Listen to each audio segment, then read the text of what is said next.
Sudah 2 hari sejak kejadian di pernikahan itu, dan tampaknya Lisa berlibur sendirian ke Australia untuk sekedar menenangkan dirinya. Ingatannya akan hari itu terus saja terlintas, membuatnya hilang semangat dengan begitu mudah. Udara di sini terasa lebih dingin dan tipis dibandingkan dengan udara kota Roma. Lisa menggosokkan kedua telapak tangannya yang terbalut sarung tangan coklat tua.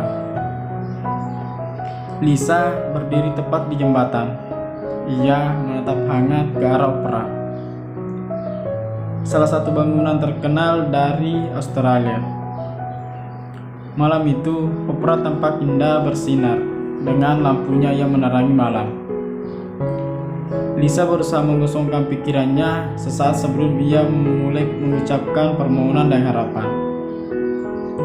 Sudah lama sejak terakhir kali ia melakukan hal itu. Aku ingin hidupku lebih bahagia lagi. Aku juga ingin saat aku pulang ke Roma, aku akan mendapatkan kebahagiaanku lagi bersama Al dan Brendan. Setidaknya biarkan aku tenang dan aman dulu di sini. Jujur, aku tidak mau ada dendam dengan Brendan. Dia satu-satunya orang yang aku kagumi.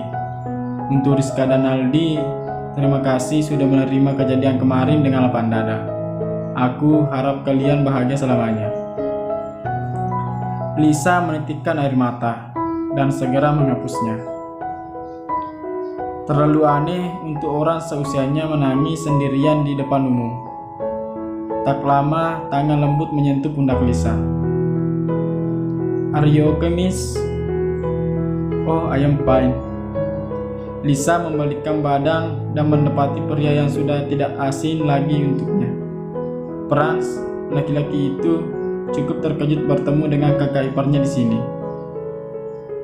"Loh kak, kok di sini? Brendan mana? Lagi liburan ya?" Franz menanyakan banyak hal sekaligus.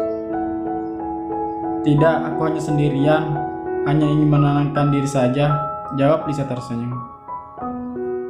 "Ini sudah cukup malam, kau tak mau pulang ke hotelmu?" tanya Franz. "Sebentar lagi, lantas kenapa kamu belum pulang?" tanya Lisa kembali. "Aku sedang jalan pulang dan bertemu dengan wanita yang sedang menangis sendirian. Aku tak bisa membiarkan wanita cantik bersedih," goda Franz. "Kau ini pintar sekali menggoda wanita, tapi sampai sekarang belum pernah punya kekasih." Lisa menyinggung senyuman manisnya.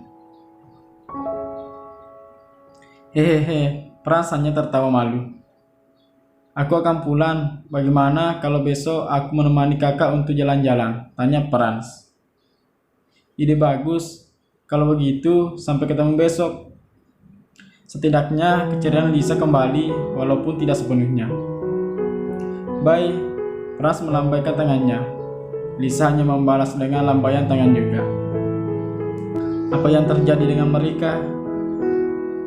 Sedang bertengkar tampaknya. "Hah? Lagi-lagi aku harus berurusan dengan kakak. Padahal aku sudah menghindar sebisa mungkin." "Ayo, lupakan. Dia kakak iparmu. Bagaimana mungkin kau suka dengannya? Dasar bodoh. Seperti tidak ada wanita lain saja." Matahari kembali muncul perlahan. Udara dingin masih saja menyelimuti kota itu. Lisa memakai sweater tebal dan berjalan menuju ke taman hiburan. Di sana, ia melihat Franz sudah menunggu dari tadi. "Wah, tampaknya aku sedikit telat. Maafkan aku ya," Lisa tertawa kecil. "Bukan masalah," Franz tersenyum. "Sebagai permintaan maaf, aku akan traktir tiketnya." Lisa menarik lengan Franz ke arah loker. Mereka membeli tiket untuk 2 orang. Setelah masuk, mereka hanya bisa terdiam menatap sekeliling taman hiburan itu. Mereka bingung harus mulai dari mana. "Wah, taman bermain ini sungguh besar," Lisa terkagum-kagum. "Aku bingung mau mulai dari mana. Kurasa aku mau main itu," Lisa menunjuk roller coaster yang berada tidak jauh dari tempat mereka berdiri. Baiklah, ayo main. Franz menarik tangan kakak iparnya itu dan berlari menuju wahana roller coaster yang ada di sana. Mereka mencoba semua wahana satu persatu, mulai dari tornado, wahana semacam pontang-panting, halilintar, dan lain-lain. Mereka berdua tampak menikmati hari mereka dengan semangat bahagia. Terutama Franz, rencananya untuk melupakan Lisa gagal total. Setidaknya ia harus menunggu lebih lama lagi agar Lisa bisa benar-benar keluar dari hati dan pikirannya. Malam hari tiba. Franz dan Lisa berjalan keluar dari taman bermain itu. Beberapa wahana masih berjalan, tapi beberapa juga sudah tutup. Hanya ada live musik yang kelihatannya seru, tapi mereka tidak mau membuang waktu di sana. Wah, terima kasih banyak Franz untuk hari ini. Aku berhutang denganmu. Lisa tertawa bahagia. Semua rasa kesal dan kecewanya hilang malam itu. Sama-sama kakakku, sudah sepatutnya aku melindungi juga. Franz tersenyum dan memberhentikan taksi. Ayo masuk, aku akan menunjukkan restoran paling enak di Australia. Franz mengajak kakaknya masuk.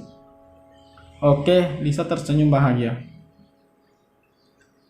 Memakan waktu sekitar 10 menit dari tempat mereka tadi ke restoran yang Franz maksud.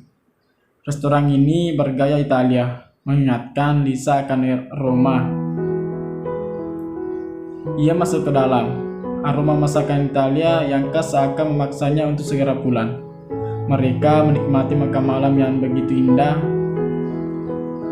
Lisa dan Franz seperti pasangan kekasih yang saling melempar candaan satu sama lain. Setidaknya Franz mengakui itu. Setelah selesai makan, mereka keluar dan menunggu taksi lewat. Di sela-sela menunggu, Franz menanyakan sesuatu. Kak, sebenarnya apa sih yang menjadi masalahmu dengan Brendan? Tanya Franz. Dia tak berbobot, perebut suami orang. Wah, kau menyebutnya dengan sebutan itu? Tanya Franz terkejut. Selama ini, Franz mengetahui bahwa Lisa orang yang lemah lembut dan ayu. Iya, itulah sebabnya aku merasa sedikit menyesal, jawab Lisa. Menyesal karena apa? Tanya Franz balik. Kenapa tidak kubunuh saja wanita itu sejak awal? Jawab Lisa dengan raut wajah datar. Wah, jangan, jawab Franz. Hahaha, aku cuma bercanda. Lisa tertawa dan memberhentikan taksi yang lewat. Besok aku akan pulang ke Roma. Aku hanya bisa berpamitan denganmu seperti ini. Maaf ya. Ngomong-ngomong, kapan kau akan mampir lagi ke hotel? Tanya Lisa. Sesegera mungkin, jawab Franz tersenyum. Kalau begitu, aku pergi dulu. Lisa berlalu. Semoga kau selamat sampai ke Roma. Franz menghela napas lega. Tugasnya selesai. Bersambung.